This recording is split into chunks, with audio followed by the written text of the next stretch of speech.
Okay, good afternoon. So today I want to talk about, this is the third class of the Splendor of Shabbos, and I want to discuss a little bit about the Melachos of Shabbos. The Melachos are um, we might translate as work or creative acts that are the prohibited acts on Shabbos.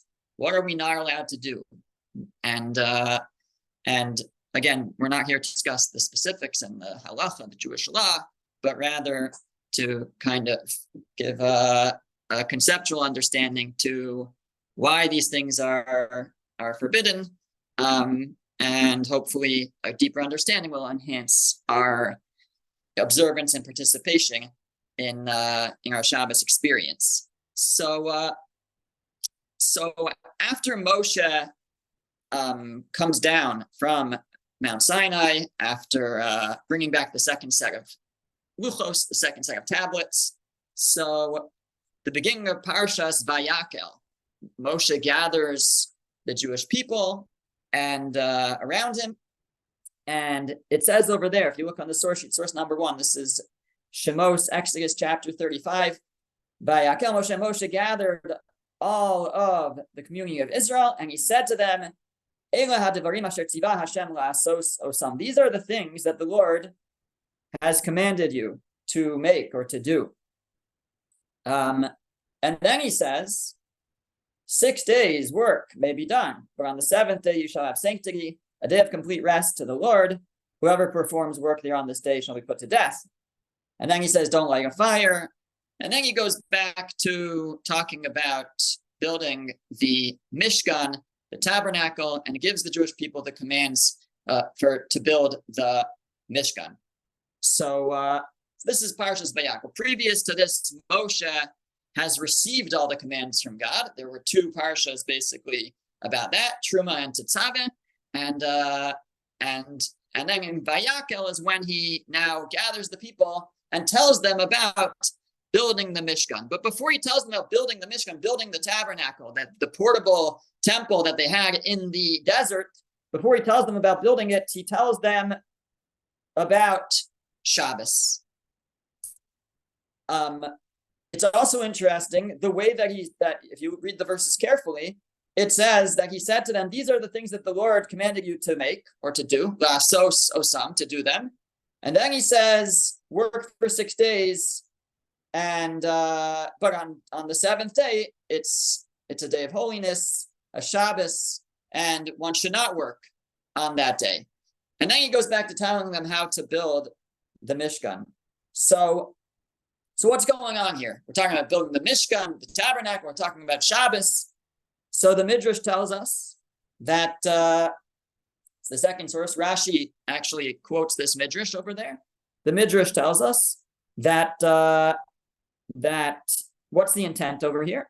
So on the one hand, we have a command earlier in the Torah, in Parshas Truma, to build the Mishkan, to build a temple, to build a tabernacle. So you might think that command to build the Mishkan is carried out 7 days a week, including on Shabbos. So says the Midrash, I might think both on weekday and on the Sabbath. And how would I understand those who profane it shall be put to death? When it says that you can't work on Shabbos, how would I understand that? I would think it's referring to other labors, other work, other than building the sanctuary, other than building the Mishkan. Or does it mean even building the Mishkan, that one is not allowed to build the Mishkan on Shabbos? So he says, it says the Midrash, it is therefore written, and Moshe assembled to teach me on the weekday and not on the Sabbath. It's a little bit unclear how it's teaching me that. So, and there's different approaches to explain what exactly the Midrash is working off of. It could be that it's simply because right before it says to build the Mishkan, he tells them about Shabbos. So clearly he's saying, first you need to know about Shabbos. Then you'll know, then I'm going to tell you to build the Mishkan, but it won't apply on Shabbos. That's one way to explain it. Alternatively, some understand, this is how the Malbim says it, that in the first verse, he tells them, these are the things that the Lord commanded you to make. Well, and then he talks about not working. So what does he mean? To make, to do. And then he says, don't do work. So what he's actually talking about is already from the first verse, he's talking about building the Mishkan. These are the things that God is commanding you to make, meaning I'm going to tell you about building the Mishkan. But in the context of telling you to build the Mishkan, I tell you for 6 days you should work. For 6 days you should build the Mishkan. But on the 7th day you should not build the Mishkan. It's actually within, it's not that the instructions to build the Mishkan are simply preceded by the command of Shabbos. The command of Shabbos, according to this, is actually inserted in the middle of the instructions to build the Mishkan. Moshe instructs the people, this is what you're going to do. This is what you're going to make. You're going to make this Mishkan. For 6 days, you're going to make it. But on the 7th day, you're going to rest, and you're not going to create the Mishkan. And so now, were there parts of building the Mishkan that they could have done on Shabbos? It seems not, right? Don't build the Mishkan on Shabbos. So all the parts, all the important acts of work, of creation, of creative acts that were involved in building the Mishkan, he's now telling them, don't do those acts on Shabbos. And this creates the framework for us for what it is that we're not allowed to do on Shabbos, because the Torah doesn't tell us. It just says, it maybe gives 1 or 2 examples. Don't light a fire, it says explicitly. It says don't plow, but it doesn't give a very detailed explanation. It says work, or don't do melacha. So what is melacha? What is that? So here we have, the Torah reveals for us, and this is our tradition, that it's the creative acts that were involved in building the Mishkan that we are supposed to refrain from on Shabbos. So in the Mishkan, they created dyes, D-Y-E-S, to dye the various curtains and things. So that involved a process to create dyes. You need plants. To make plants, you need to sow, you need to plow, you need to harvest, gather, thresh. There's a whole process in creating plants. So all those go into the list of things that were involved in creating the Mishkan. And those are the list of things that we're to refrain from on Shabbos. In the Mishkan, they had to process wool and or different materials. So shearing and washing and combing and spinning and all these things become forbidden on Shabbos. In the Mishkan, they used skins. So they had to trap the animals, right? They used skins to cover as covers and things. They had to trap the animals. They had to slaughter them. They had to tan them. So all that goes into the list of prohibitions.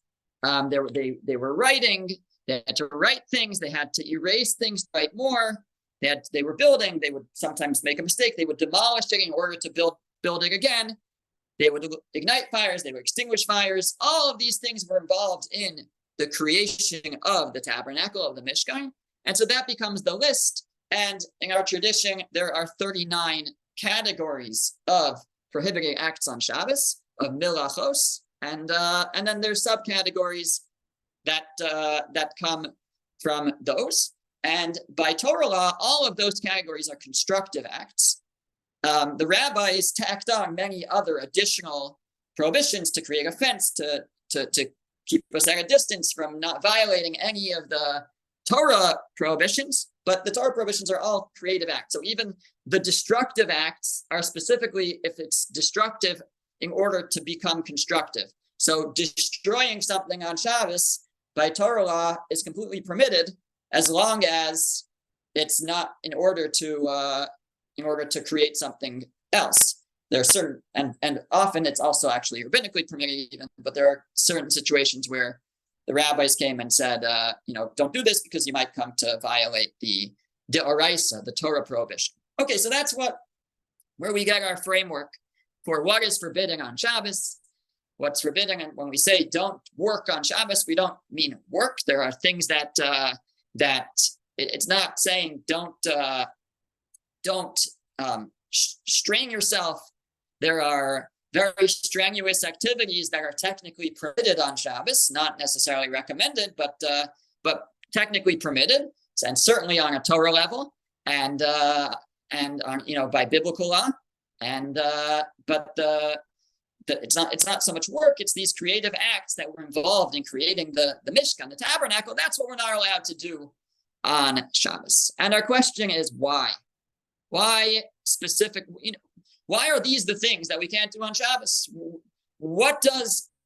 Ultimately the question is, what does Shabbos have to do with the Mishkan? What's the connection here? Why would we derive the Shabbos prohibitions from the building of the tabernacle? They don't seem to be related in any way.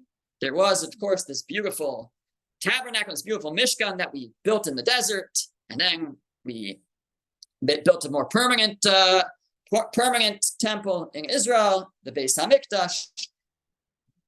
But what's the connection here to Shabbos? So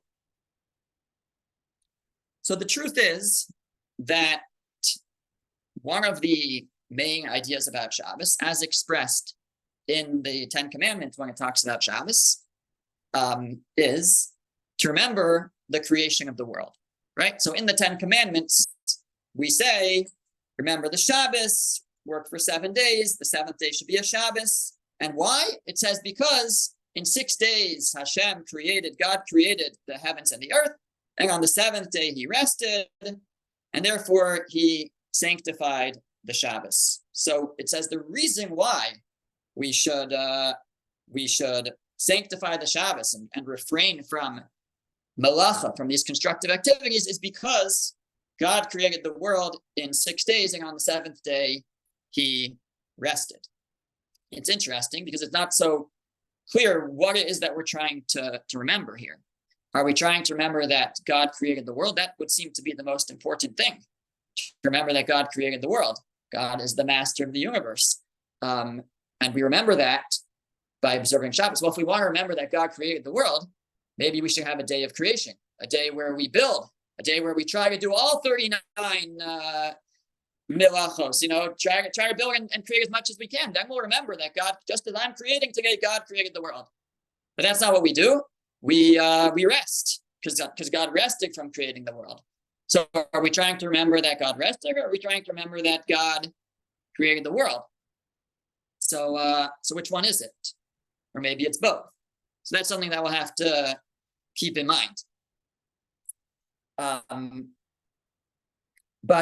we're definitely remembering the time of creation, remembering God created the world, God rested, and that actually is very much connected to the Mishkan, to the tabernacle. We find throughout the writings of our sages, in the Midrash and the Gemara, very clear and explicit connections between the Mishkan or the creation of the Mishkan and the creation of the world. If you have the source sheet, so the third source on the first page is a Midrash Tanchuma. I didn't include the entire Midrash here. It's pretty lengthy, but it will give us a sense of what's going on here. The Midrash says, Rabbi Yaakov, the son of Asi, said, why does it say, it quotes a verse in Tehillim, in Psalms, I love the habitation of thy house and the place where your glory dwells. What's that verse? Because the tabernacle is equal to the creation of the world itself. The Mishkan is equal, says the Midrash, or the creation of the tabernacle is just like the creation of the world. How is that so? So the Midrash goes through step by step different parts of the creation of the world and shows how we have a similar idea in the creation of the Mishkan. So it says, concerning the first day, it's written in the beginning, God created the heaven and the earth. And it is written elsewhere in Tehillim, in Psalms, who stretched out the heavens like a curtain. So it describes in Tehillim the creation of the heavens as stretching out like a curtain. And concerning the tabernacle, it's written, and thou shalt make curtains of goats here. So we have curtains covering the Mishkan. Like God stretched out the heavens like a curtain. About the second day of creation, it states that there be a rakia, a firmament, and divide between them, and let it divide the waters from the waters. That God created water, heavenly waters, low waters, and God divided them. And about the Mishkan, it's written, and the veil shall divide between you. So, sorry, I skipped. No, I didn't. And the veil shall divide. So there's a division of different sections also in the Mishkan. We find the same type of wording. With regard to the third day, it states, "Let the waters under the heavens be gathered." We have a gathering of water. With reference to the tabernacle, it's written, "Thou shalt also make a kior, a laver of brass, and thou shalt gather water, put water therein." So we gather water into a kior, into a basin in the Mishkan. On the fourth day, he created light. As is stated, "Let there be lights in the firmament of heaven." And concerning the tabernacle, it said, "And thou shalt make a candlestick of pure gold," a menorah. There was a menorah in the Mishkan, and that corresponds to the light that God created, or the not light. It shouldn't, not the greatest translation. He created the meoros, the luminaries, the sun and the stars. Really means we make a menorah that corresponds to that, and so on and so on. We could examine each one carefully and try to understand deeper what it means. Some of them seem like they have the same word, maybe. But maybe they seem like a stretch, but usually in these types of things, if you would delve further into it, then there's a deeper understanding. But that's not our goal right now. Our goal is just to bring this point out that the Mishkan is actually a mini world. It's modeled. The creation of the Mishkan, of the tabernacle, is modeled in some way after the creation of the world. The Talmud, the Gemara tells us, top of the next page on the sources, it says that Rabbi Yehuda said in the name of Rav that Bezalel was the architect of the Mishkan. He was in charge of the building of the Mishkan. He knew how to, in the Hebrew, Tzaref Osio Shenibruim Shamayim Va'aretz.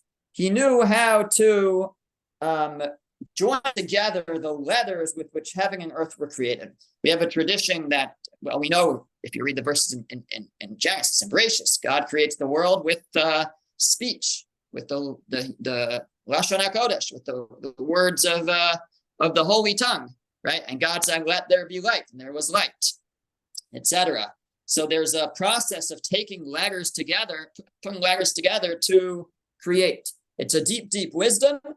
Bezalel, who was the architect of the Mishkan, understood this wisdom, the Gemara says. And the Talmud derives it from verses. But what we again see is the architect of the Mishkan needed to possess a deep, deep understanding of creation in order to be able to create the Mishkan. Because the Mishkan was, in a certain sense, a model of the world, and even more so, the creation of the Mishkan was mirrored the process of creating the world. And so the acts, all the creative acts that went into building the Mishkan, in some way are mirroring or reflecting the acts, so to speak. God didn't have to act to create the world, but the results and the acts that would have gone into the creation of a world.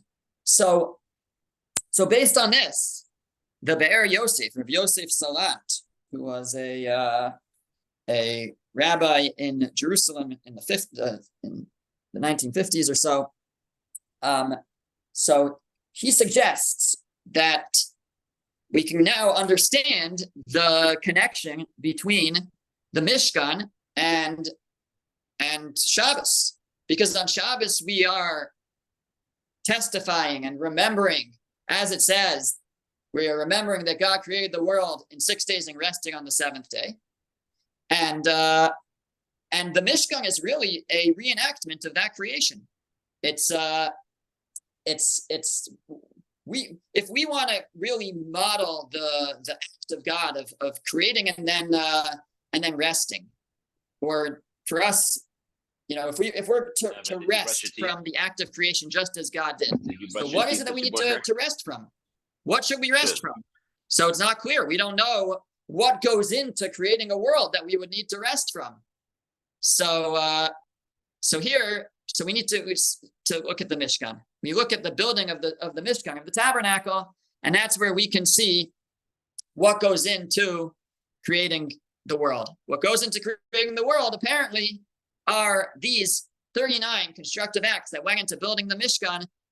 In order to rest from a creation of the world, we rest from the creation of the Mishkan. And that is, he says, the best testimony. That's the best way to testify to God's creating the world and resting from it. The way we do that is through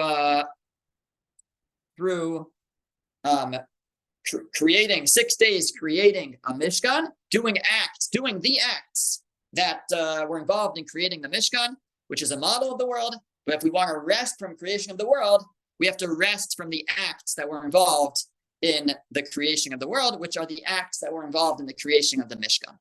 That is, says Rabbi Yosef Salant, the connection between the 39 Melachos, the 39 prohibited creative acts of Shabbos, and Shabbos itself.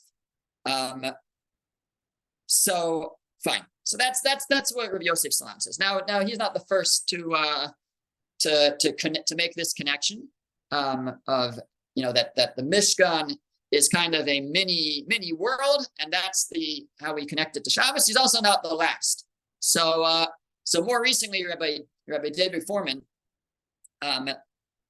also develops this idea, and really with what we've said so far, we're still left with the question of what are we trying to remember with Shabbos, with resting on Shabbos? Are we trying to remember that God created the world, or that God rested from creating the world?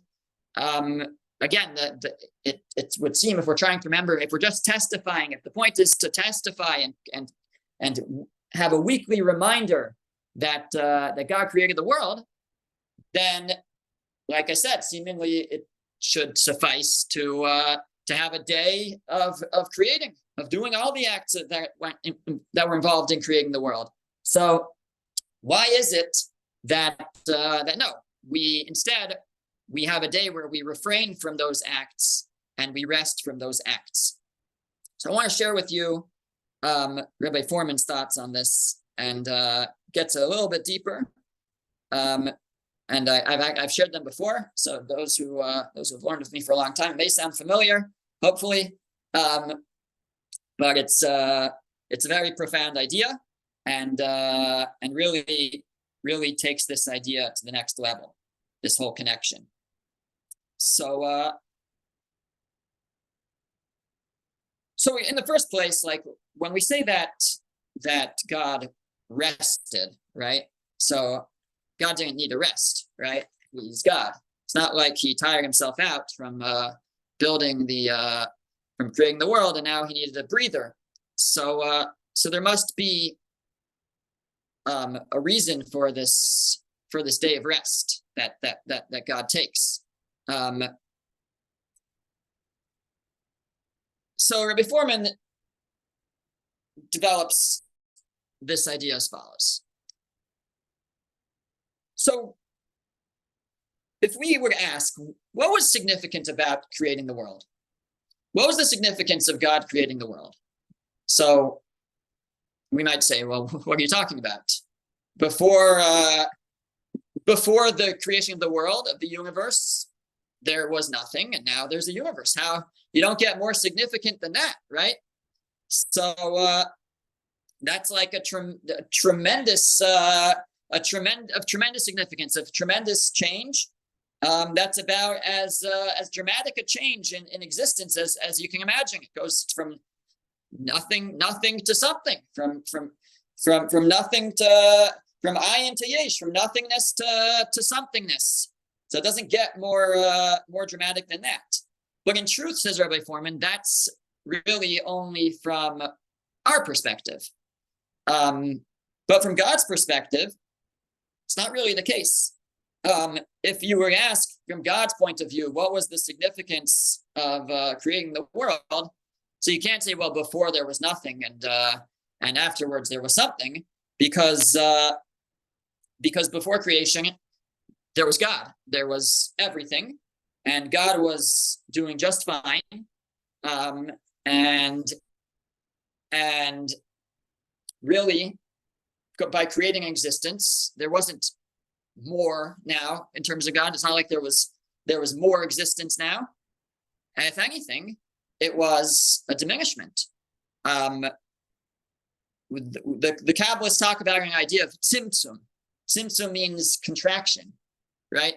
So, and what that means is, just on one leg, what that means is that before God creates the universe, there's just one existence. The truth is, even after God creates the universe, there's just one absolute existence. God allows within his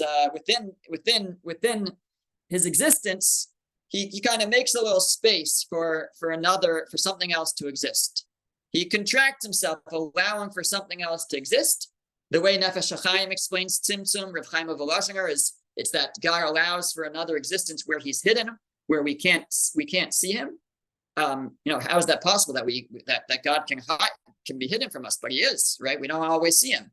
So in a certain sense, there's only God before the creation of the universe, and God contracts himself in some way. Again, it's a very deep idea, but contracts himself in some way to make space for something else to exist. And the question is why? Why would God do this? So again, we don't know. We don't understand. We don't understand the ways of God, and when we give a reason, we're not really giving the reason from God's perspective. We're really giving, because we can't understand that, but we're giving a reason as it relates to us, meaning as God relates to our world, we have a reason. We don't have a reason in the most absolute sense, but the idea is that God wanted to bestow kindness, bestow goodness on others, and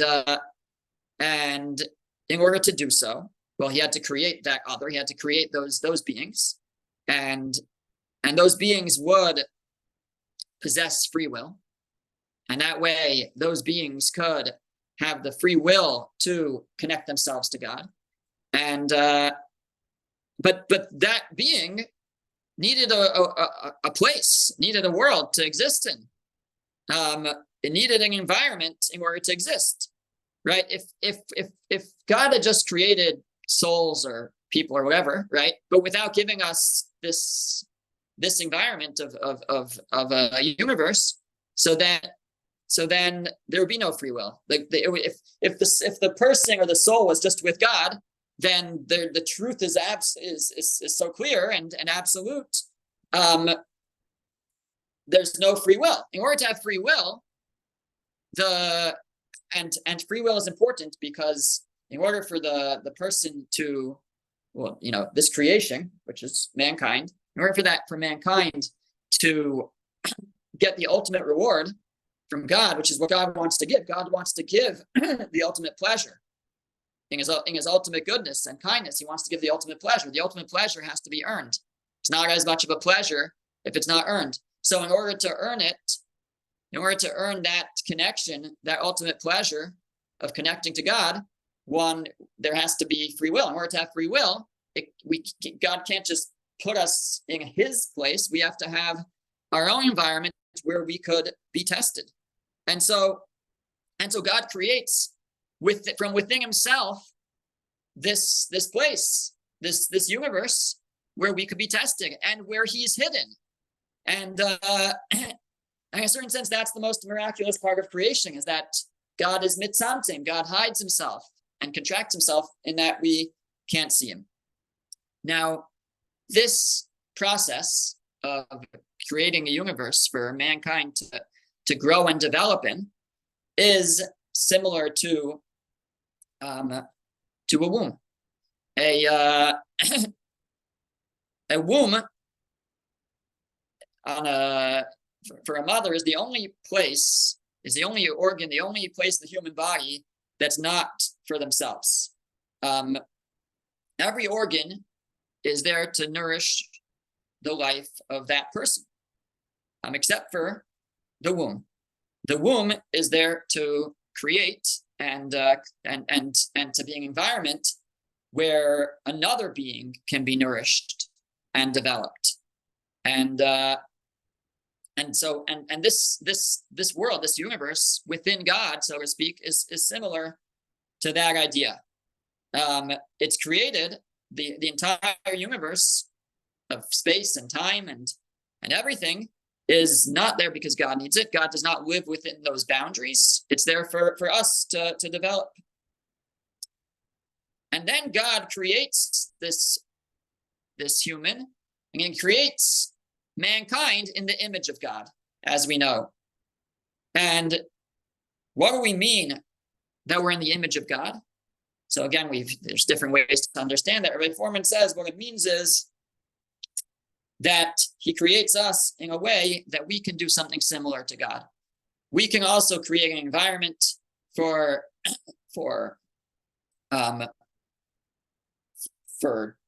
we can create people, but more than that, we also can create the same kind of environment. Just as God can create an environment for us, we can create an environment for God. So God brings the world into existence, this perfectly calibrated universe for us to have a place to develop. And that process is called, we refer to as melacha. It's God decides something to make and then acts on it and creates it. And we also can involve ourselves in a similar form of creation. We can create things. We not create from nothingness, but we can take what's given to us and create. But more than that, we can reflect exactly what God does for us and do the same for God.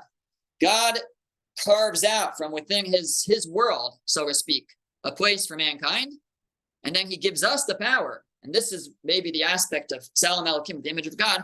He gives us the power to create a place where God can dwell. And that is the Mishkan.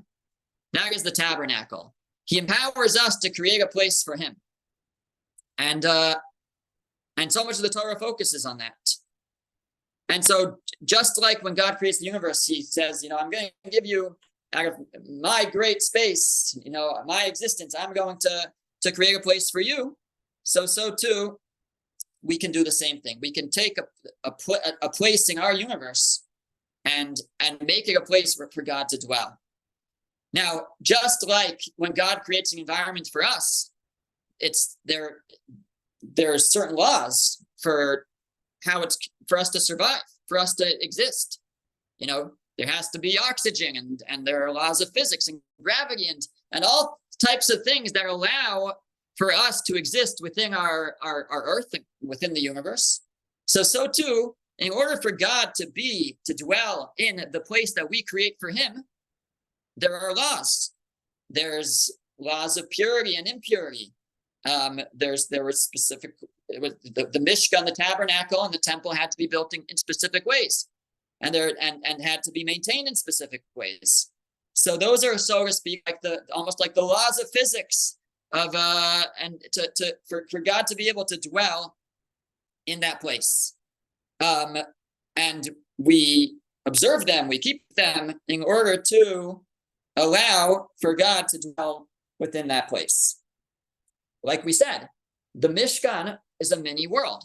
The Mishkan was modeled after the universe. And so God creates a world for us to dwell in, and we create a world in a similar way for God to dwell in. So now it fits beautifully, right? Because here we have that for 6 days God creates the world. On the seventh day he rests.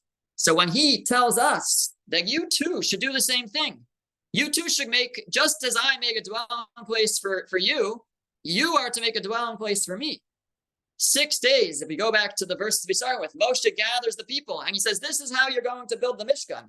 This is how you're going to build the tabernacle. For 6 days, you're going to build, you're going to create, you're going to go through the process of creating the world, creating a mini world, a reflection of the world that God created for us.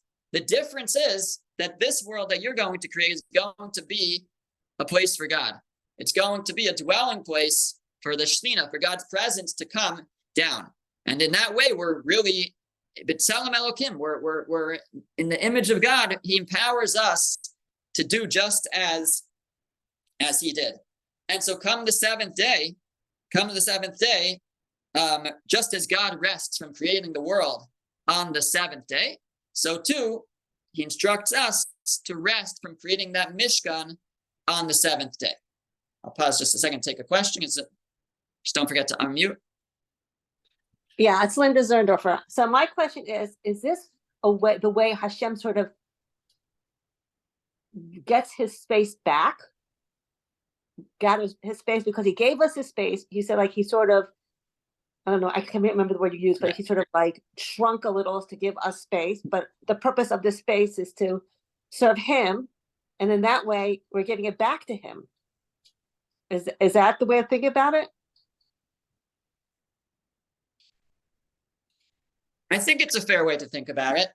I think it's we're really making a space in our world for him. So I don't know if it's like giving so much like he needs his space back. Like he gave us that space. He gave us that space. Right. But meaning I wouldn't focus so much on like giving it back to him as much as making a space within our world for him. Okay, thank you. So this I think really deepens the idea and the connection here between the Mishkan and Shabbos and the creation of the world. Creating the Mishkan it's not just that it models the world. It's a mini world. It cuts much deeper than that. The creation of the Mishkan is us doing what God did when he created the world. We're creating a space, just as God created a space for us to dwell and to develop. So we're not going to create a space for God to develop, but we're going to create a space for God to dwell. Now, God doesn't need us to do that. Ultimately, we're going to be doing it for us as part of our development, but it's a reflection of what God does. And the resting on the seventh day is still a resting from that type of process. But fine. The problem is I think we still haven't fully answered the question of, again, if we're trying to remember that God created the world, so again, why don't we just create on the Shabbos? Why are we resting on the Shabbos? Why don't we build a Mishkan every Shabbos? That way we'll remember that God created the world. Why is it so important to remember that God rested? So there's different ways, I think, to bring out the idea I'm about to bring out. I think we're going to be building on this whole idea of creating a dwelling place for God and connecting it to Shabbos. We're hopefully going to build on it in the next year and next class and maybe the one after. But the way that I've explained it in the past is based on a old Hasidic tale. True story, not a true story, I don't know. I've heard it now said from different rabbis, in the name of different rabbis. Rabbi Dr. Avram Tversky quotes it in one of his books. And the way he quotes it is in the name of the Rebbe of Kachich, or I don't even know how to say it. But so the Rebbe once declared, he said, "Where is that ultimate child?" Now, everybody looked at him like, what are you talking about? And he said, "Where's that ultimate child?" So he said that he was once confronted by a person, a man, who was very immersed in his business ventures. He confronted this man, and he said to him, "Why are you so absorbed in trying to make money?" you should devote more time to your relationship with God, to Torah study, to prayer, etc. So the man responded, well, Rabbi, I don't really need so much. It's true, but I have to provide for my children and their future. Now, according to the story, that the child then grew up, and the child was doing the same thing, was also very absorbed in earning his living much more than he needed. And again, the Rebbe confronted him and said, well, why don't you put aside some time to build your connection with God, to study Torah, to pray? He said, well, the truth is I don't need so much, but my child, my children, I'm preparing for their future. And then the Rebbe, he's now very old, and he meets the grandson, and the same thing, right? And the same thing, generation after generation. And so he says, where's that ultimate child? Who's that person? Who's that child that everybody's preparing for every generation? What's the message of the story? The message is that there's only so much building and preparing that we can do or should do. At a certain point, we have to stop. And it's time to stop creating, time to stop gathering, time to stop collecting, and it's time to start living. It's time to just start being. And that's the idea of God resting from creation. God didn't need a rest. It wasn't like he needed a breather, but he said, it's enough. God wanted to show us, I'm going to create the world, but then I'm going to stop and I'm going to experience the world that I created. And the same thing with us for Shabbos. So we were to build the Mishkan, but then we were told, there's a time where you stop building the Mishkan and you experience the Mishkan. You experience God's presence. And the whole week long, we're building, we're gathering. Certainly we try to make time for connecting to God, Torah study, prayer, all those things. But we don't have a day that's devoted for that, where we say stop and just to live, stop gathering. There's so much building we need to do. We need to live. And we could do it for the sake of heaven. We could be doing it for good reasons. But once a week, we need to stop and just experience it. Just to live that Mishkan, live that tabernacle that we built. We're supposed to build, we're not building an actual physical tabernacle, but we're trying to build homes and communities of where God's presence is felt, where we bring God into them. But if we spend all our time building, when are we going to experience it? And so much of the Shabbos experience is really bringing God into the home, bringing God into our lives. And I think that's the resting. That for 6 days we're to build, on the seventh day we're to stop and experience that which we have built. We built this dwelling place. That's what the Mishkan is. The Mishkan is the dwelling place for God. In our lives, we're trying to create a dwelling place for God. We're trying to bring God into our lives. The seventh day, Shabbos, is the day that we stop and we experience that. So my hope is to build on that concept in the coming classes. Well, wishing everybody a good Shabbos. Thank you, Rabbi. Thank you. Thank you, Rabbi.